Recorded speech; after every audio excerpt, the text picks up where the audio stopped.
O nosso tema é Pronto. A família é um projeto de Deus. O texto para a reflexão, ou lema, é capítulo 7, 24 ao 27. Texto bastante conhecido, e é muito importante andar por caminhos conhecidos, porque não se perde, não é? Às vezes as pessoas querem caminhos desconhecidos, termina se perdendo. Eu fiz uma viagem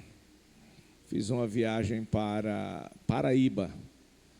Fui convidado para pregar para obreiros lá em Campina Grande.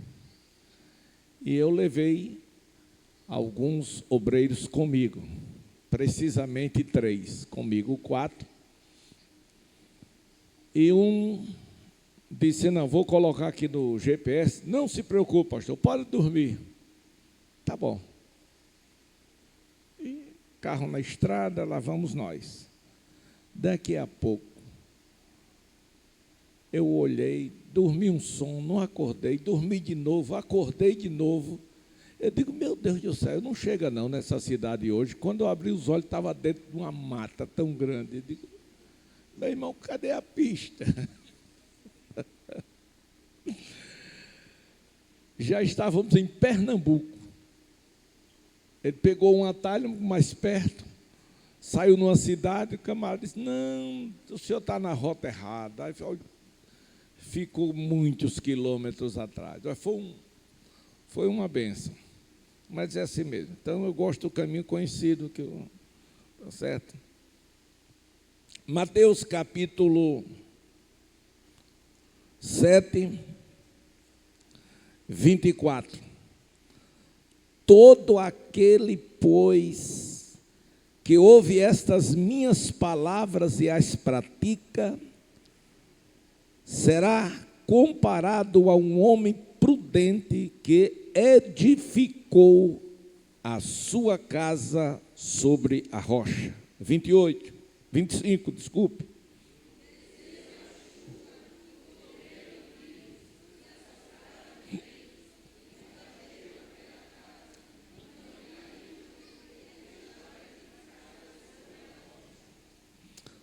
E todo aquele que ouve estas minhas palavras e não as pratica, será comparado a um homem insensato que edificou a sua casa sobre a areia.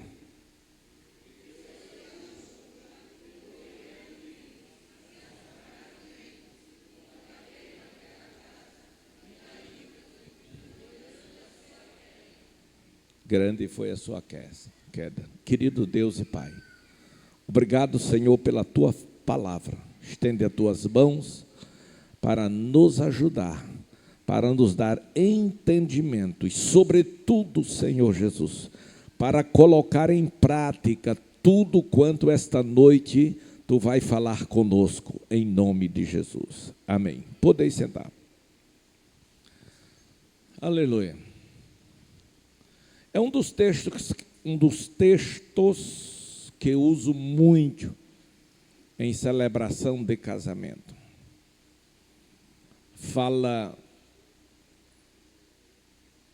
essas palavras proferidas por Jesus. Jesus chama a atenção não para uma construção civil, não, mas para uma construção de vida.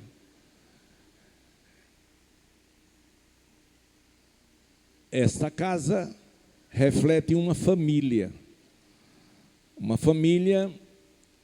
que foi edificada sobre a rocha e outra que foi edificada sobre a areia. E os mesmos males que veio para uma casa, veio para outra também. A única diferença foi que os rios transbordaram para a primeira casa, transbordaram também para a segunda. As enchentes que vieram para a primeira também veio para a segunda. Os ventos fortes e violentos que bateram na primeira, bateram também na segunda. Contudo, a primeira resistiu, não caiu. E a segunda não resistiu e caiu. Por quê? Porque uma estava edificada sobre, e a outra, uma tinha estabilidade e a outra não. Esta rocha aqui é Cristo. Então simboliza que uma casa construída ou edificada na pessoa de Cristo, ela também enfrenta as lutas do dia a dia, as dificuldades. Existem também problemas. A única diferença é que ela se sobressai, ela não cai. Enquanto que a casa que não é edificada sobre Cristo, sobre o temor de Deus, quando surgem os problemas, as tempestades, ela cai, ela vai abaixo. Quando um homem se enamora de uma mulher ou vice-versa, e chegam a um entendimento que foram feitos um para o outro, é o que na linguagem popular chama, rolou a química, né? Então, eles pensam em quê? Em construir uma família. Através do quê? Do casamento. Porque a união legal perante Deus é uma união que tem registro, que tem assinaturas. É um casamento civil. Então, isto não é tudo. Eu disse o quê? Isto não é tudo. Porque, apesar de vocês se identificarem, mas vocês ainda não se conhecem. Você sabia que a maioria das pessoas, quando casam, não conhece ainda, não conhece a pessoa que está lidando, que está casando? É por isso que tantos fracassam. É por isso que tantos casamentos são desfeitos. Isso é uma regra. Bem verdade que alguns escapam. Às vezes a pessoa pensa que está casando com a pessoa errada e lá na frente dá certo. Mas a primeira coisa que precisamos entender é se Deus está naquele negócio. Se Deus está naquele negócio. Claro, isto só vale para aqueles que estão andando com Cristo.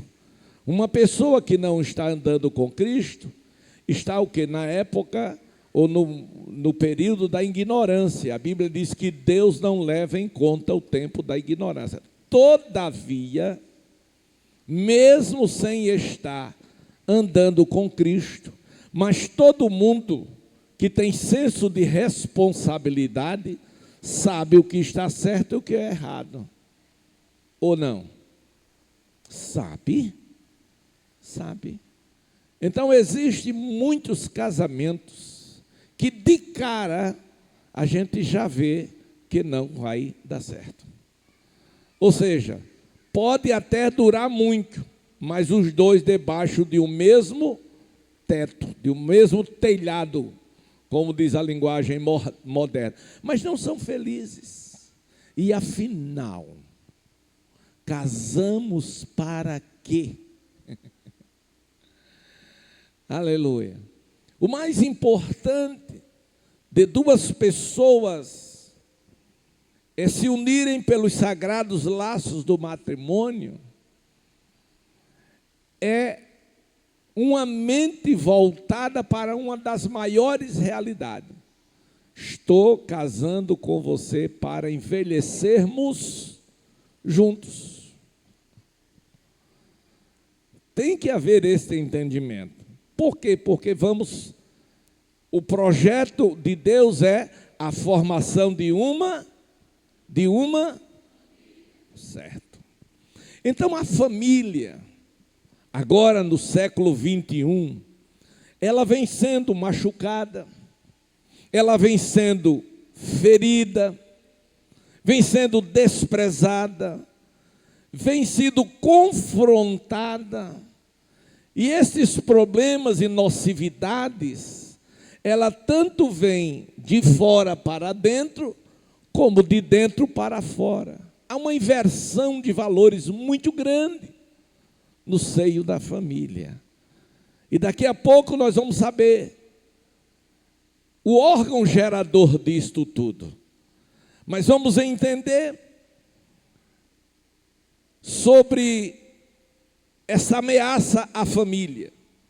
Tanto é que o casamento hoje está sendo banalizado. O casamento feito de forma legal. Porém, Deus tem um plano, Deus tem um projeto, visto que Deus não estabeleceu a família para a destruição. Deus não estabeleceu a família para a destruição. Onde estava Adão? No lugar de prazer, no lugar de delícia. Todavia, Deus percebeu que de todo ele não era feliz. Estava faltando alguma coisa. E Deus declarou: não é bom que o homem esteja só. Não é bom estar só. E pode ficar certo disso. A solidão, ela traz prejuízos enormes a partir da mente, os sentimentos, traz doença. Então Deus estabeleceu a família para ser forte. Deus estabeleceu a família para ser estruturada, para ser abençoada. Estabeleceu a família para ser alegre. Estabeleceu a família para a felicidade. Estabeleceu a família para que haja bem-aventurança. Vamos ler a Bíblia. Salmo 128, bem conhecido, versículos 1 ao 6. Está escrito. Deixa os irmãos acharem. Pode colocar ali, Juninho. Pronto, você pode ver ali. Aleluia, mas é bom ler a Bíblia.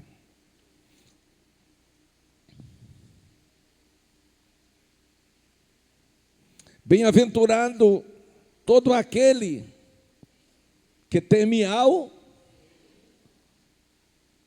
Bem-aventurado todo aquele que teme ao Senhor. Temer ao Senhor. Segundo, andar nos seus caminhos. Quem teme ao Senhor, anda nos seus caminhos. Do trabalho da sua mão comerás. E depois o que é que vem? Não ouvi. Feliz será, e tudo irá bem.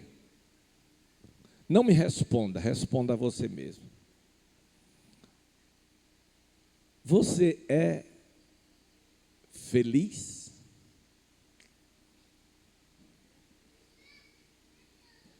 Se sim, maravilha. Se não, por que você não é feliz? A maioria das pessoas que não consegue serem felizes, é porque elas acham que merecem mais. Elas acham que o que tem é muito pouco para ela ou para ele. Então, quando eu falar ela, mas vale para os dois. Glória a Deus. Isso é muito sério. Ora, se casamos para ser feliz, e por que agora, depois que saímos do período da lua de mel, a felicidade bateu asa e foi embora? O que está acontecendo? O que foi que aconteceu que você deixou de ser feliz?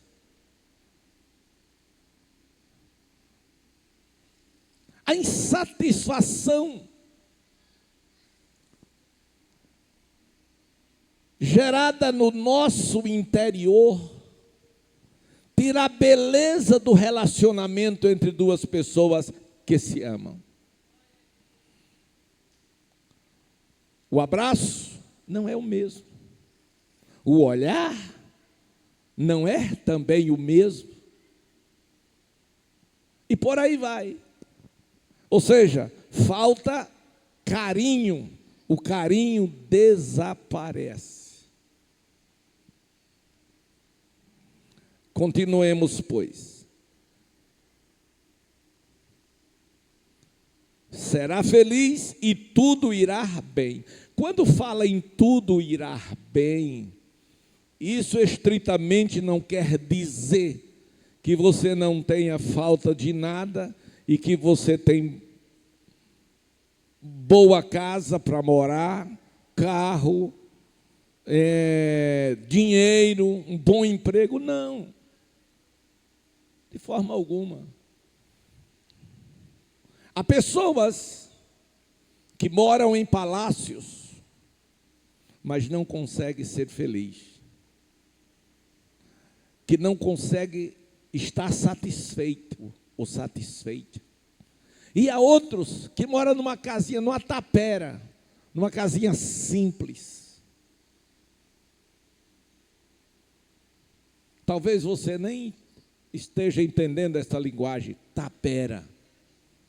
Mas eu já estive visitando irmãos e irmãs que moravam em tapera, que o piso não era cerâmica, era de chão batido, que não tinham um móvel como você, mas as pessoas felizes da vida. Eu já vi irmãs felicíssimas vindo para a igreja de bicicleta com seu esposo. Não tinha vergonha.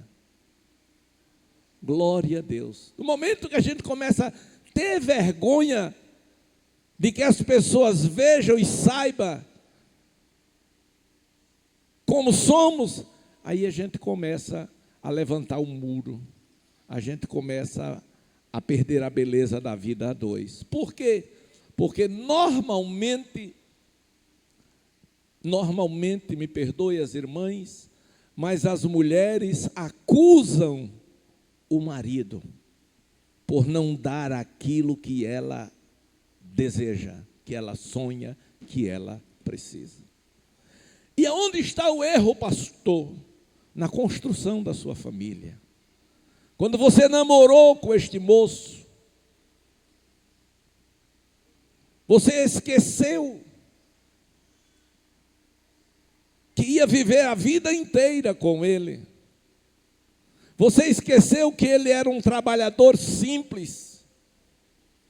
Você esqueceu que ele era um trabalhador de um salário mínimo, ou 2 salários mínimos, quem sabe, com muita sacrifício e luta, ele conseguiu 3 salários mínimos.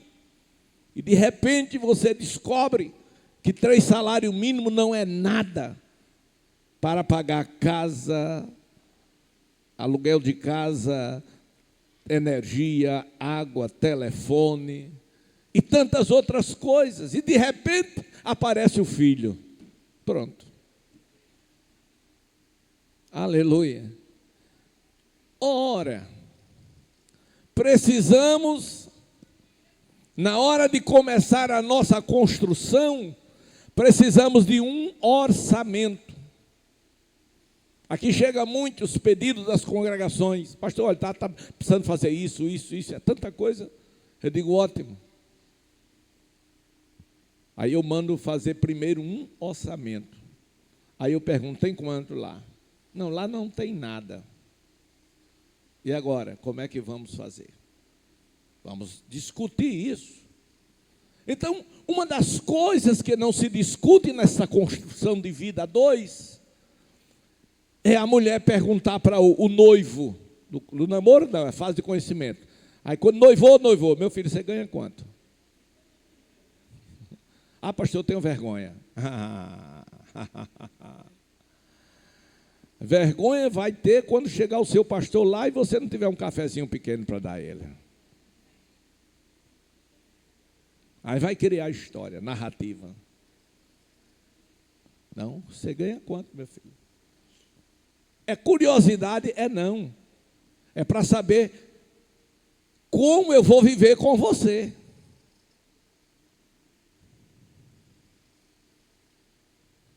Tem pessoas que casam e fazem uma festa, tudo fiado.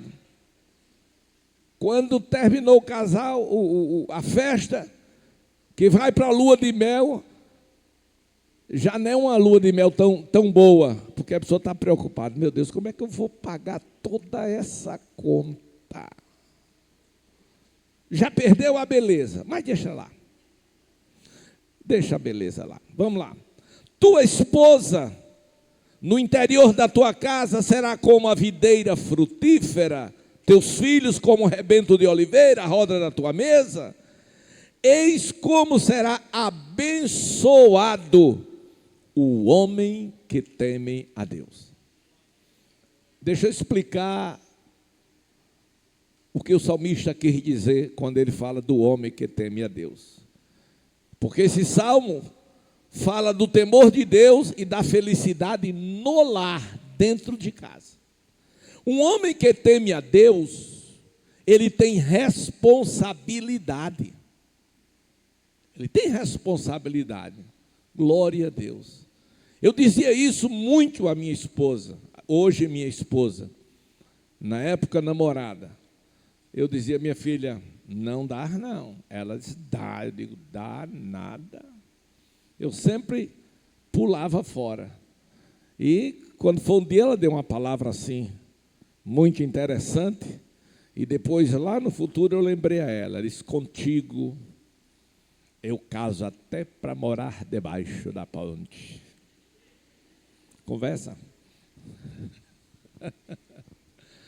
Aleluia. Então, amados,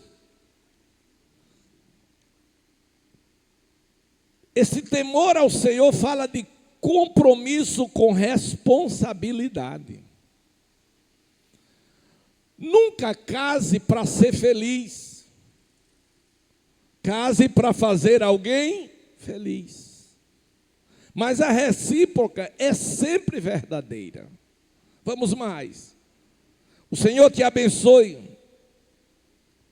E que veja você a prosperidade de Jerusalém, tua casa, e todos os teus filhos, e paz sobre a tua vida. Voltemos, pois. Deus tem este plano.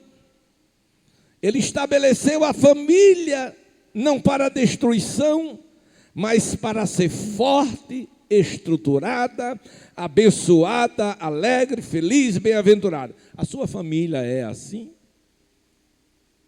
Ou não? Aí nós começamos aqui no primeiro ponto, Juninho. Primeiro ponto. O que vem lá? Colocou logo tudo, é só o primeiro. Não sei se você consegue repartir aí. O primeiro ponto fala de o segredo de uma família feliz. Existe algum segredo, pastor? Existe. Existe-se vários. Glória a Deus. E eu digo isto com muita autoridade, porque eu vivi as 4 fases da vida de forma intensa e maravilhosa. Digo como Paulo, sei ter em abundância mas sei também padecer necessidade. Glória a Deus. Sei do tempo das vacas gordas, mas também conheço o tempo das vacas magras. Aleluia. Amados, precisamos desta tal felicidade. E a felicidade significa o estar, é um estado de espírito, o estar, verbo ser do presente, está muito contente. Uma pessoa que se sente afortunada, uma pessoa que se sente muito satisfeita, uma pessoa que tem os seus desejos realizados. Salmo 37, 4. Desejos realizados. Diga comigo, desejos realizados. Isto. Ou seja, sinta prazer suave e prolongado, moralmente, fisicamente e espiritualmente. Nós precisamos sim sentir este prazer. O Salmo 37, 4 nos dá conta disso. Olha lá. Deleita-te também no Senhor.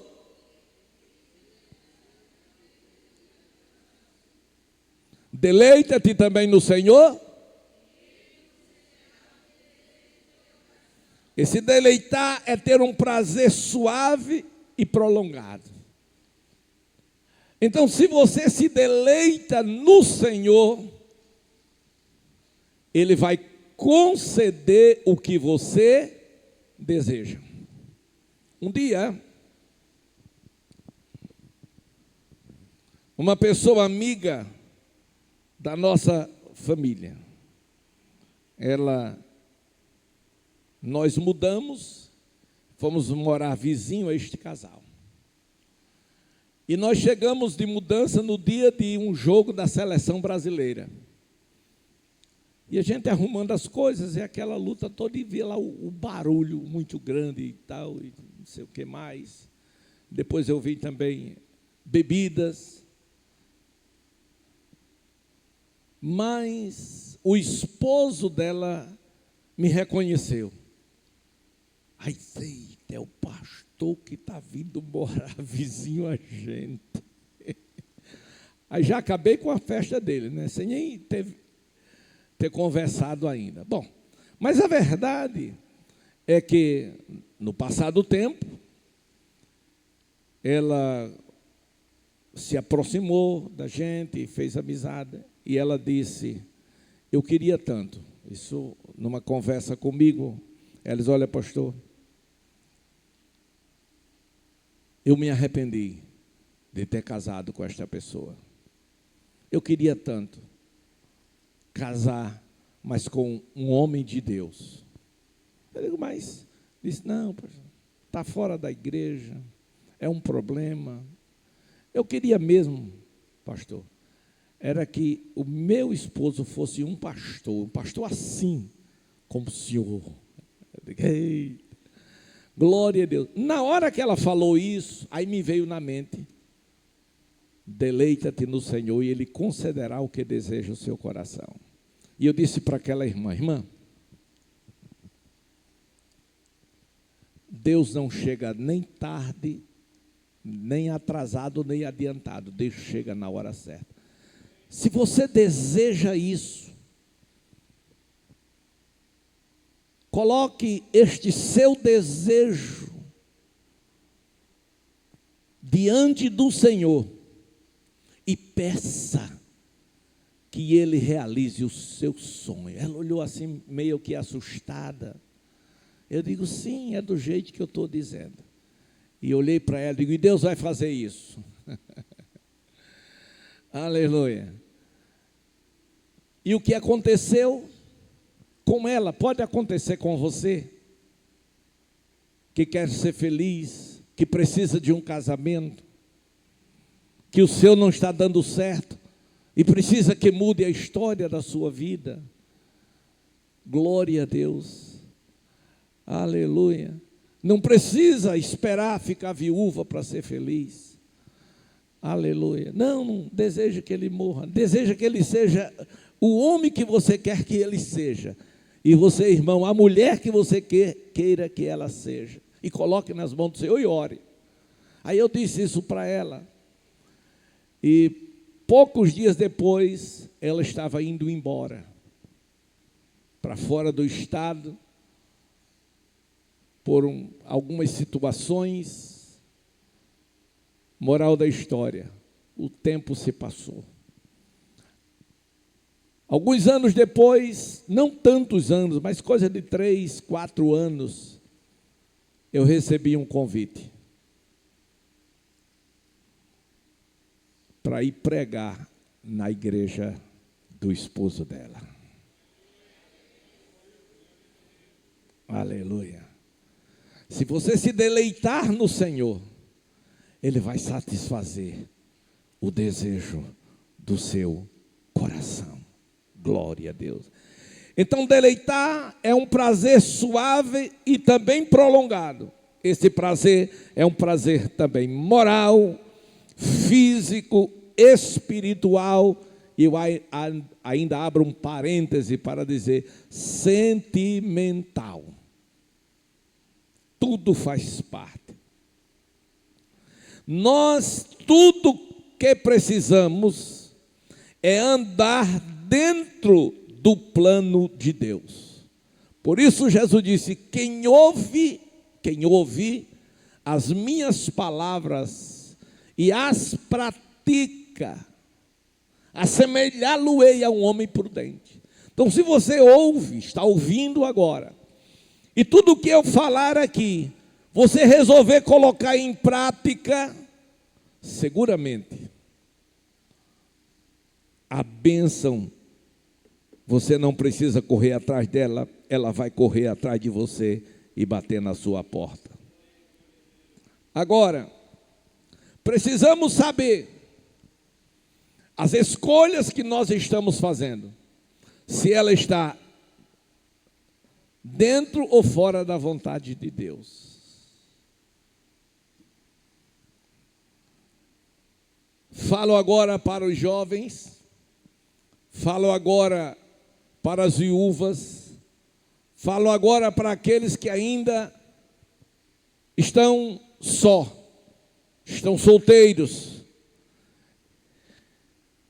Saibam escolher e escolham dentro da vontade de Deus. Vamos ver a família de Abraão, capítulo 12, versículos 1 ao 13.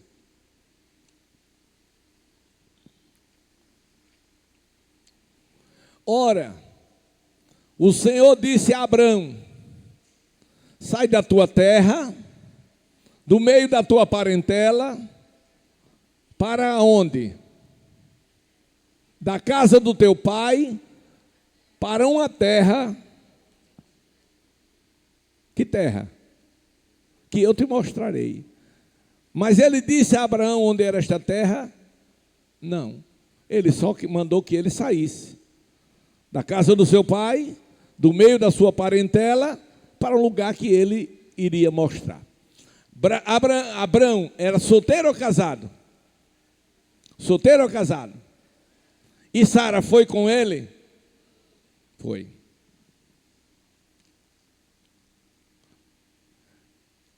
Sara era uma santa mulher de Deus. Você é uma santa mulher de Deus. Se de repente o seu esposo precisar mudar, precisar sair, você vai com ele? Ou você vai bater o pé daqui, não saio daqui, ninguém me tira? Lembrando que a constituição de Deus é: o homem é o cabeça da mulher. Porque tem mulher que não quer se submeter ao esposo. Não, ela quer medir forças Vamos mais. No mesmo livro do Gênesis, capítulo 24, versículos 1 ao 4, por favor. Vamos lá, toda a igreja.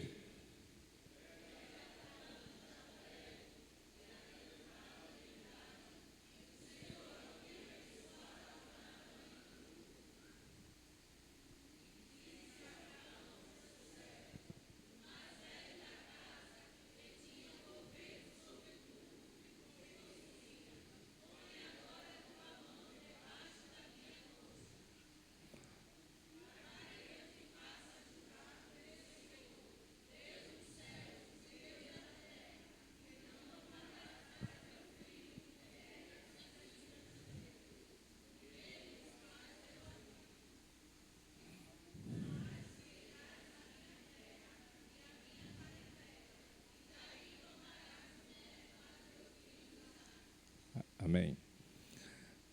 Deixa dar entendimento ao que nós acabamos de ler sobre escolhas. Abraão casa com Sara, mas ele casou dentro da vontade de Deus, que era Sarai, depois que mudou para Abraão e para Sara. Só que ela não podia lhe dar um filho. E não ter filho, na atual conjuntura de Israel, era estar debaixo de maldição. E quem serve a Deus não pode estar debaixo de maldição. Tem que estar debaixo de uma bênção. Então eles se apresentam a Deus e apresentam a situação. E Deus promete lhe dar um filho. Aleluia. Isaque era promessa de Deus para Abraão, por isso é chamado filho da promessa. Então Abraão se preocupou com o futuro do seu filho. Por quê? Porque Deus tinha lhe abençoado em tudo, até também nas finanças. Ora, quando ele sai, ele deixa tudo, mas Deus lhe dá tudo de novo. Amém. Agora, ele queria a mesma bênção que estava sobre ele, ele queria também que esta mesma bênção estivesse sobre o seu filho. Família de Ló.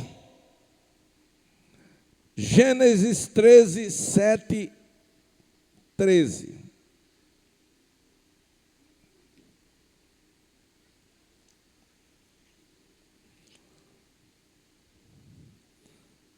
Gênesis capítulo 13, versículo 7 ao 13. Leiam para mim.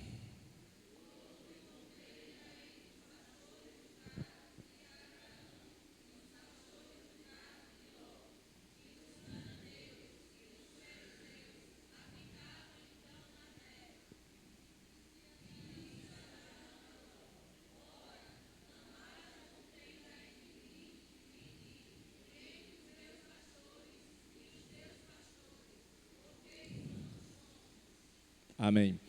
Escute, Ló, sobrinho de Abraão, ele estava na sombra de Abraão. Abraão, amigo de Deus, pai da fé, uma família abençoada, estruturada. Então Ló se espelhou em Abraão, mas Ló cresceu economicamente, financeiramente. Vamos transliterar. Ele ficou rico. Quando ele ficou rico, ele não foi mais o mesmo Ló. Não foi mais a mesma pessoa. Há pessoas, eu disse isso. Há pessoas que não podem ficar rico. Porque se fica rico, fica soberbo, fica orgulhoso, não é? Empina o nariz, não fala mais com ninguém. Se você passa, Pai do Senhor, meu velho, passa. Ficou rico. Na empresa, se mudar de função, passar a ser chefe agora, pronto. Já é motivo de se exaltar.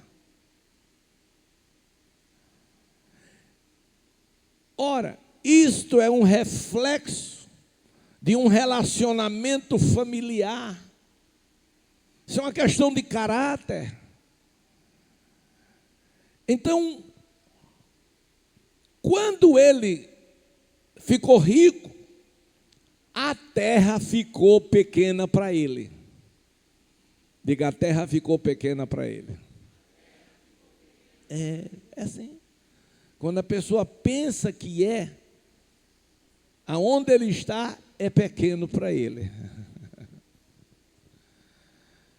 Então, quando os pastores de Ló discutiram com os pastores de Abraão e contenderam com os outros, eu, sendo Ló, eu tinha colocado os seus pastores nos seus devidos lugares.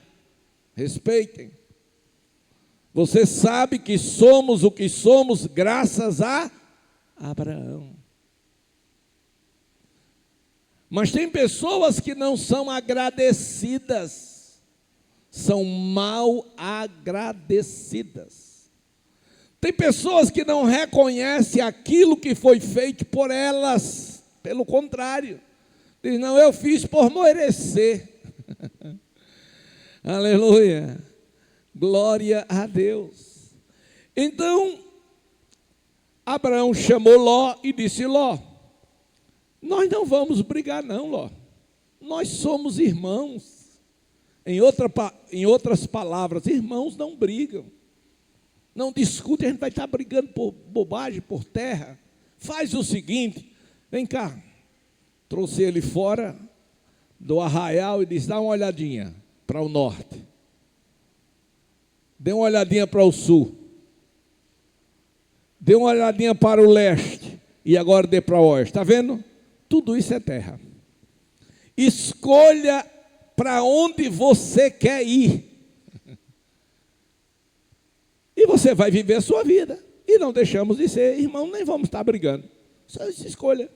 Eu no lugar dele diria, não, Abraão, quem sou eu? O Senhor escolhe. Mas o olho de Ló era olho de Lula.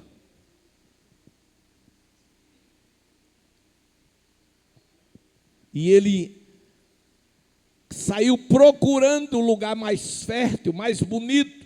Ele viu as campinas do Jordão, disse, é para lá que eu vou. Escolha segundo a vista. E se deu mal, perdeu a família, naquela cidade, naquele lugar que foi uma escolha dele, não foi uma escolha de Deus.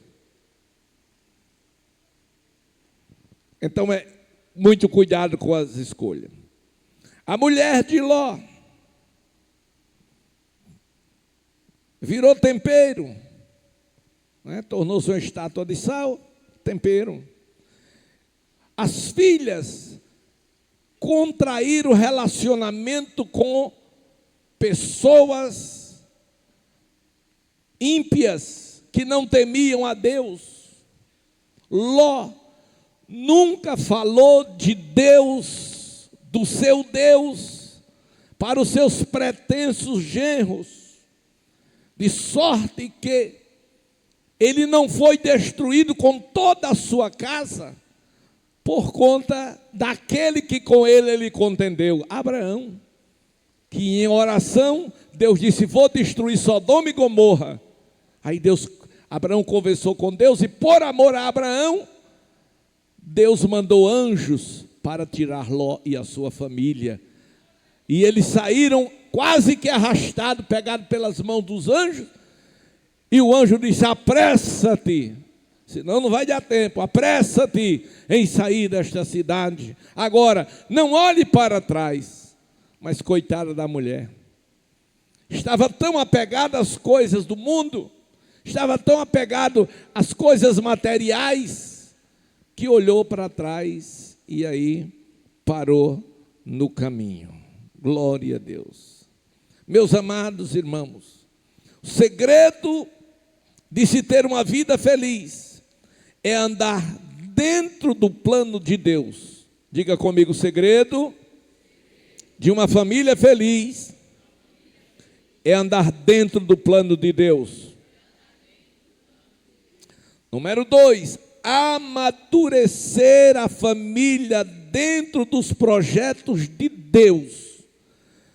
E nisto nós precisamos, aleluia, viver no centro da vontade de Deus. Jó 1:8. O Deus dos céus dando testemunho do seu servo Jó, quando o diabo queria cirandar com ele e com a sua família. Aleluia. Aí Deus disse: Jó é um homem, características, sincero, diga sincero, reto, temente a Deus e se aparta do mal. Jó é esse homem. Um homem ou um crente que o próprio Deus pode dar testemunho dele. Por quê?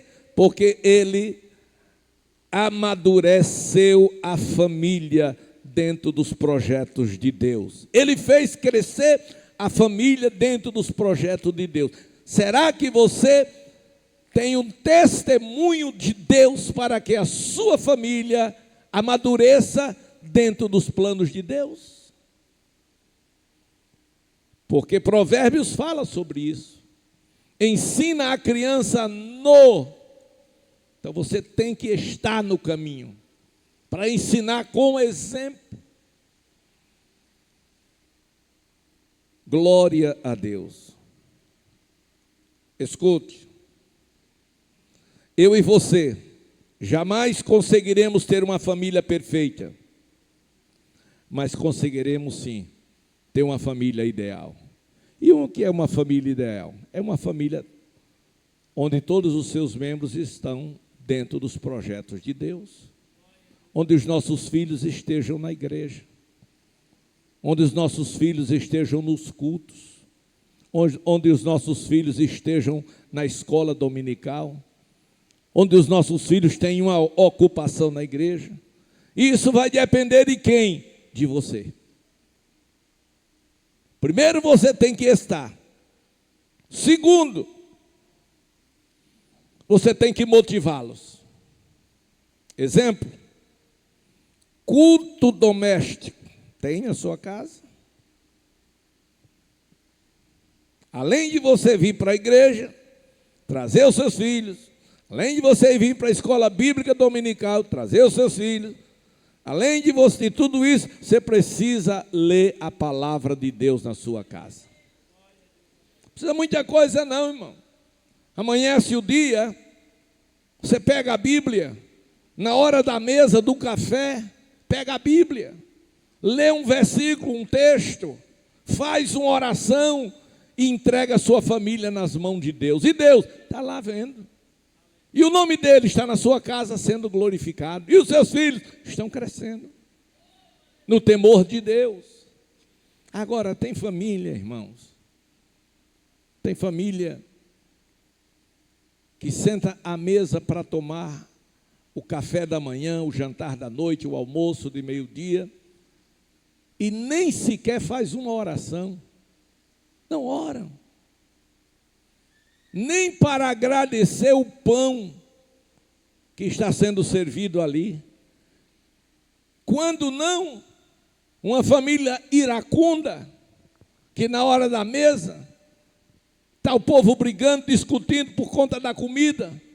Isso é comida, e isso presta. Eu queria, irmãos, não amaldiçoe o pão que você está comendo, porque o pão que você está comendo foi Deus quem deu. Ah, pastor, o senhor diz isso porque não precisa. Não, senhor. Eu passei 2 anos, na minha mesa só chegava ovo. E não era em abundância, não.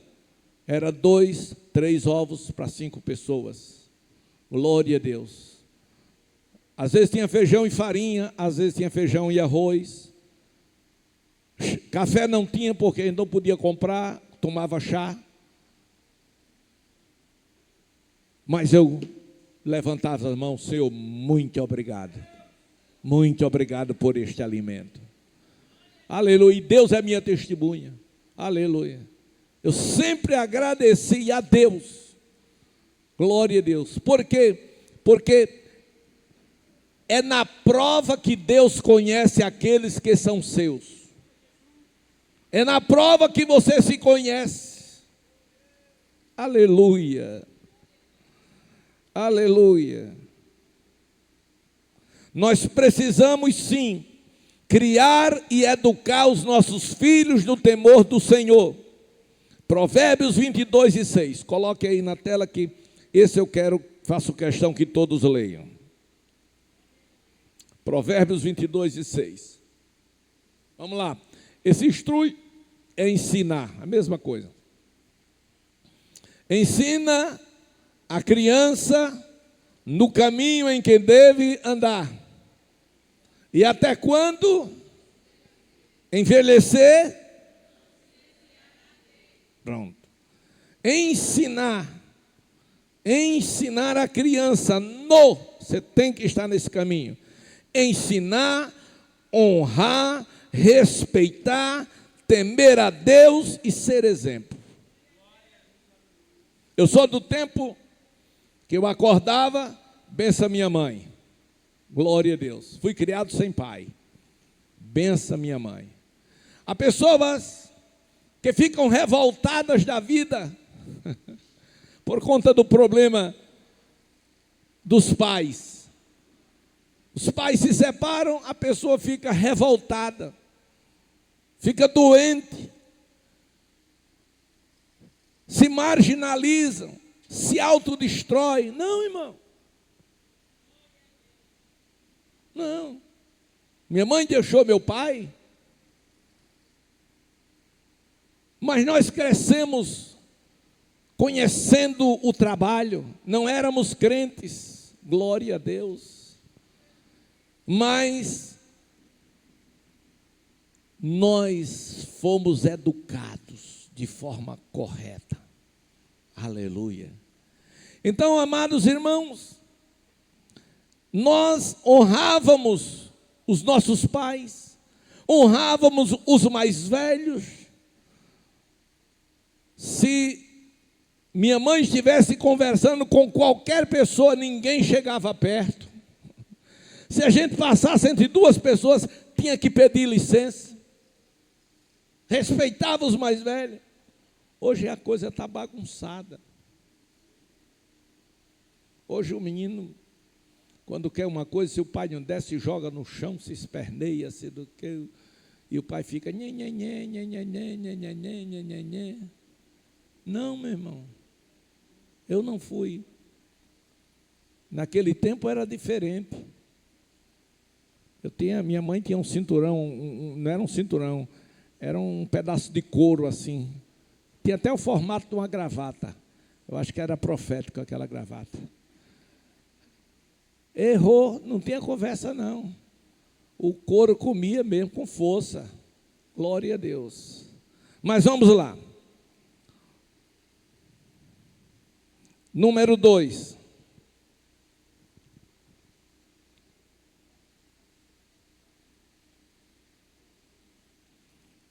A valorização da família. A valorização da família. Eu disse, quando você tiver que fazer escolhas, faça suas escolhas a favor da família.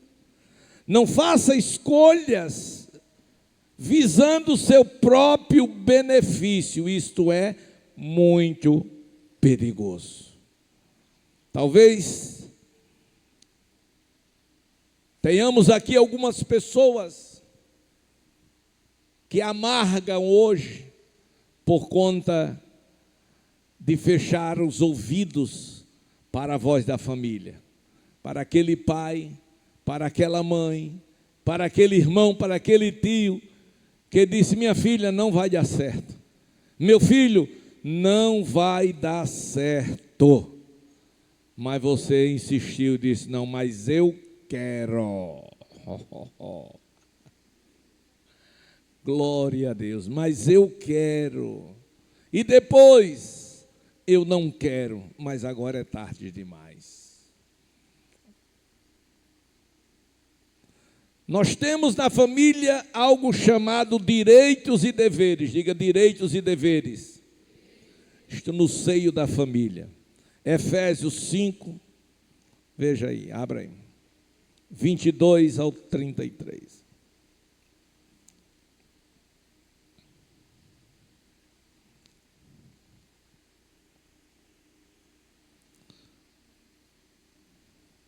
Efésios 5, 22 a 23. As mulheres sejam submissas debaixo de uma missão ao seu próprio marido, como ao Senhor.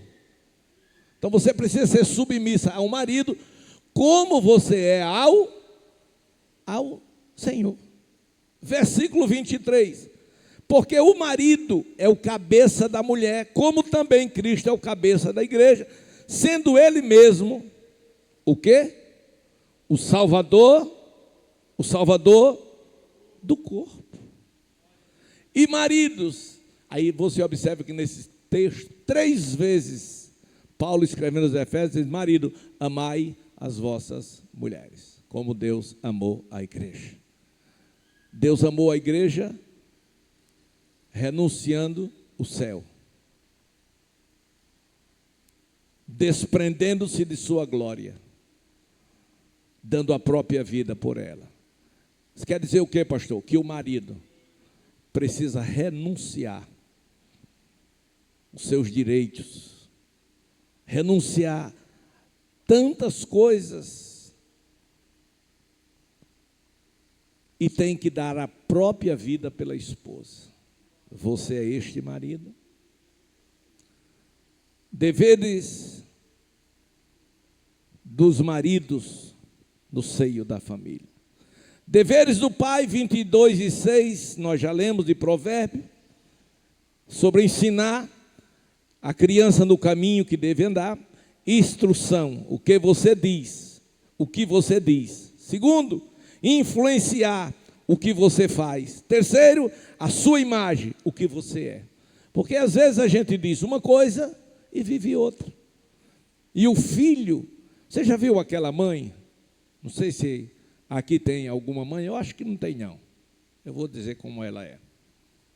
O menino faz uma coisa errada, aí ela já entra com tudo gritando: fulano, vou lhe arrebentar, quebrar a sua cara. Diz tanta coisa aqui. E o que ela faz? Nada. E o menino sai rindo. Em outras palavras, a mãe que não tem moral para o seu filho. E o pai muitas vezes nem grita, olha assim, passa, minha mãe dizia, um rabo de olho. Eu não passo rabo de olho porque meu olho não tem rabo. Mas o marido olha assim para o menino, fecha a cara, o menino já se aquieta. E a mulher faz aquele estandarte todo e nada acontece. Então, os pais, vale para os dois, tem que instruir o filho no caminho, é aquilo que você diz, que você ensina, influenciar aquilo que você faz, e a sua imagem, o que você é, porque o filho está olhando para você. Você está dizendo que aquilo é errado, mas você faz. Como é que o filho vai acreditar em você?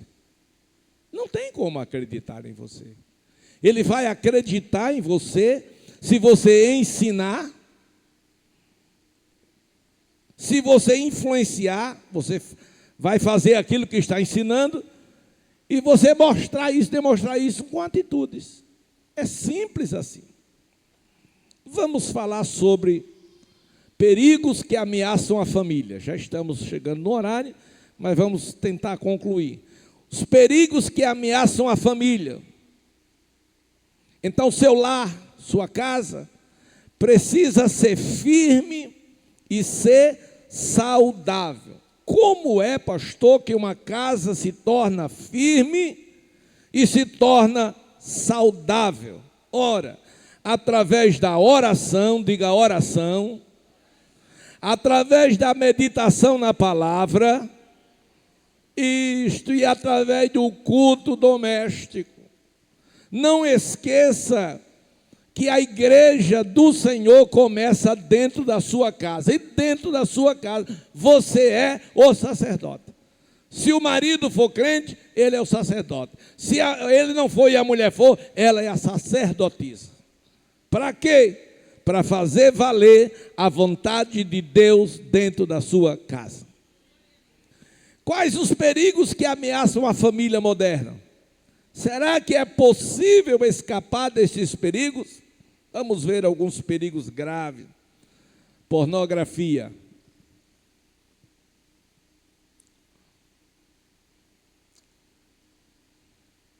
Aonde? Na televisão, no celular. Pornografia. Maridos que deixam a esposa dormir e vai para a televisão. Na televisão, no canal fechado, né? Canal fechado. Canal fechado tem programas só de pornografia. Eu estava no hospital,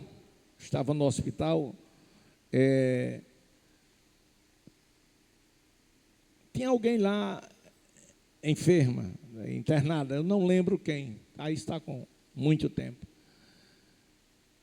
E eu, muito cansado, minha esposa estava lá dentro, eu estava naquela sala de espera, e ali eu dei aquele cochilo. Estava passando alguma coisa lá na TV, que eu nunca fui ligado à televisão. Aí eu estava lá e dormi um sono, naquela sala. E eu estava sozinho na sala. Aí quando eu acordei, aí estava uma cena de sexo explícito. Mas uma cena violenta mesmo. Aí eu abri os olhos, quando eu abri, mas o susto que eu tomei foi muito grande. Eu não sou puritano, tá certo? Mas qual foi o maior susto que eu tive? Eu digo, imagine, agora entra alguém e encontra o pastor de frente.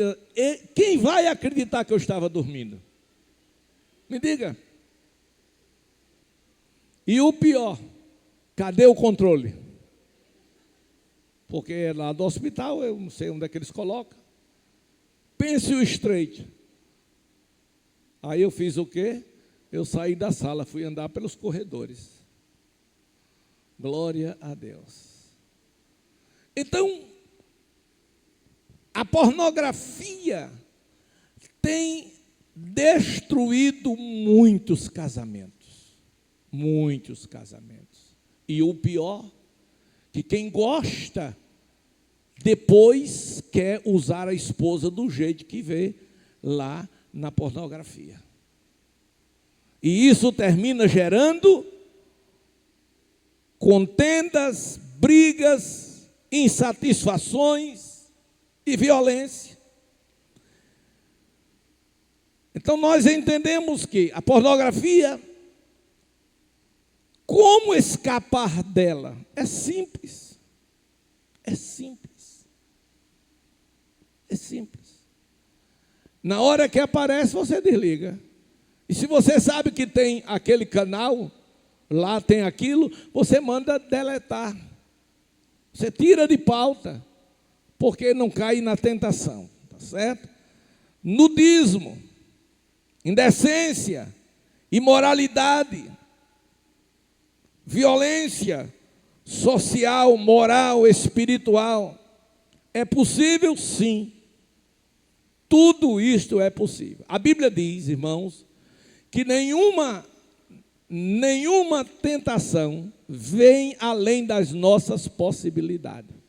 A Bíblia diz que o pecado, ele não tem domínio sobre nós. Você peca se você quiser. Glória a Deus. Porque você está aqui navegando na internet. Aí de repente aparece, porque tem um sistema lá que você está vendo, quando termina aquilo que você está vendo, aí aparece uma propaganda, um negócio, qualquer outra coisa, aí aparece uma mulher de biquíni, uma mulher de qualquer jeito. Aí, ora, você está ali e viu, pecou? Não, só é deletar. Mas se achar bom, aí pecou. Continuemos, pois. Entendemos que é possível escapar, sim ou não? Sim ou não, senhores? Sim. Sim. Agora vamos ver alguns pilares de um casamento feliz. Provérbios 24:3. Toda a igreja. 24:3. Vamos lá? 1, 2, 3, igreja.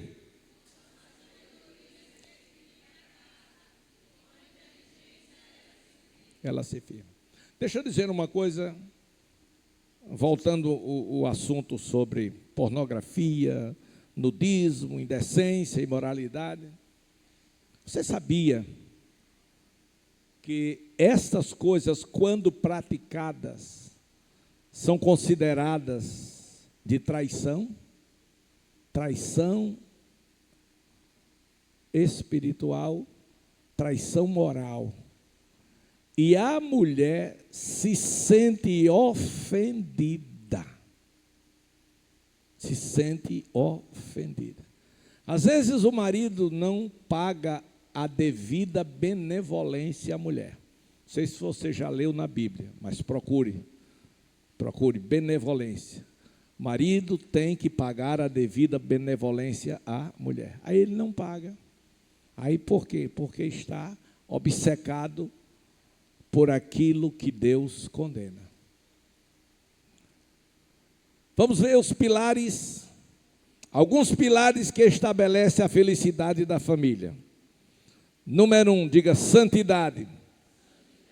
Número 2, diga respeito. Número 3, pureza. Número 4, verdade. Um casal precisa viver em santidade, separado do mundo, em tudo, inclusive no ato sexual. Não pode ser do mesmo jeito, da mesma maneira, não pode, tem que ser diferente. Pedro disse: sede santo, como o vosso Pai Celestial é santo. Respeito. O marido, obrigatoriamente, ele tem que respeitar a sua esposa e vice-versa. Esposa tem que respeitar o seu marido. Naquilo que você quer, quando quer, não está correto diante de Deus. Não está correto. Assim, deve haver sim uma necessidade de ambos. Deve haver sim uma concordância também de ambos. Não pode ser assim. Vamos para onde, meu irmão? Passei o dia arrebentada, cansada, correndo muito. Agora não dá, não estou com. Isso é o respeito. Tem a preparação física também, psicológica, emocional. É porque às vezes amanhece o dia, os dois trocando tapa, brigando, chutando na canela um do outro. Quando chega de noite, meu bem, vem cá. Não, senhor, vá para lá. Então, é para dar certo, é. Amanhece o dia, minha querida, você está linda. Oh, oh, aleluia. Então, isso é o quê? Carinho. Então, o marido tem que ser carinhoso. A mulher tem que ser sensível. Glória a Deus. Então isso vai ganhando vida. E quando chegar à noite, está todo mundo desejoso daquele momento especial. Isso é muito importante. Então, esses pilares são estabelecidos para a família pelo próprio Deus. Então tem que haver santidade, tem que haver respeito. Quando eu falo respeito, não estou falando aqui de traição, não. Estou falando de respeito à individualidade. Glória a Deus. Já pensou, a mulher faz um negócio e o marido vai lá e desmancha. O marido faz uma coisa, a mulher vai lá e desmancha. Esculhambação, né, irmão? Espera aí, me respeite. Respeite a minha decisão. Isso é muito importante. Eu estava num determinado estado, em uma convenção, e eu estava representando o presidente do estado de Alagoas. E um daqueles presidentes eram 15 presidentes de estados, e eu estava lá. E um daqueles, com muito orgulho, disse: a mulher foi lá numa loja e comprou para me dar de presente um terno, uma camisa, não sei o que. Aí disse lá o que ela comprou. Chegou em casa: oh, meu querido, eu trouxe para você. Disse: quem foi que lhe autorizou a comprar isto? Foi. Mas não ficou aí, não. Ele disse: vamos lá na loja. E ele levou ela para a loja para ela devolver. Devolver, não era nem trocar, para devolver. Porque ela fez algo sem autorização dele. E ele contou aquilo com um orgulho tão grande. E eu fiquei pensando assim. E eu ri comigo mesmo. Eu digo, eu no lugar dela dava benção a ela. Benção a meu pai. E nem todo pai faz isso com o filho, né? Uma vergonha dessa. Então, amados, é o respeito à individualidade. Não só a santidade, não só o respeito à individualidade, mas também a pureza. Tem pessoas, irmãos, que são maliciosas, que são maldosas, em tudo vê pecado, em tudo vê erro. Não. E concluindo, verdade.